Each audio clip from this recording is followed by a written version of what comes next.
the smear factor. More union violence across the country. We show you some very troubling video, and we hope you stay tuned for those reports.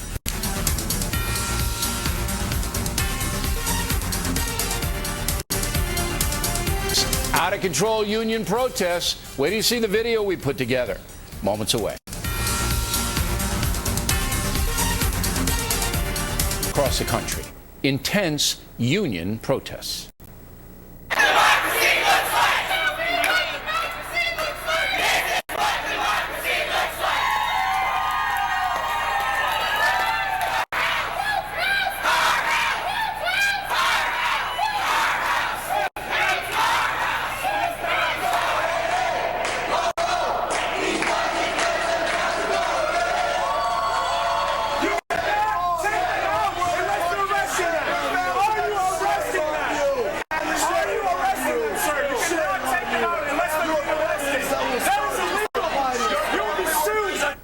All right, civil disobedience here now to analyze. Fox Business correspondent David Mandel. First of all, how widespread is this? Because, I mean, a network news doesn't report on every one of these incidents, and this is not just in Wisconsin. This is coming all over the place, right? Right, but it does seem to be a growing trend, because that was just in the last, say, month or a half that we saw that from Olympia, Washington. Right. There were 17 arrests there. Why are they mad in Olympia, Washington? Again, it goes back to the same thing over and over again. They do not want spending cuts by these governments, by so these it's state mostly governments. Public service unions then. This protest was organized by the SEIU in New York State. In the second video clip in Albany that we saw, that was City University of New York professors who were in a union.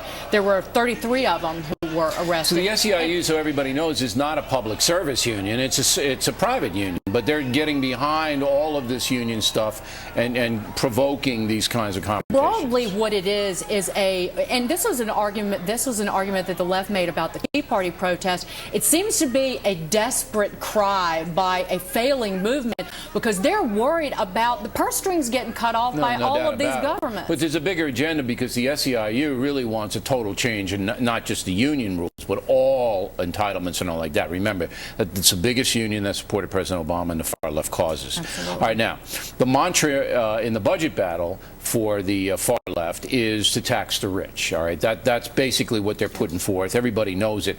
And now Jon Stewart has picked up on that. Go. Our debt as a share of the economy is already too high, but look at where it's going. Holy dude. Computer graphics askew, please. What if we also attack our deficit by getting rid of the Bush tax cuts? Oh, look at that! What an interesting reduction. Was that considered in the Ryan plan?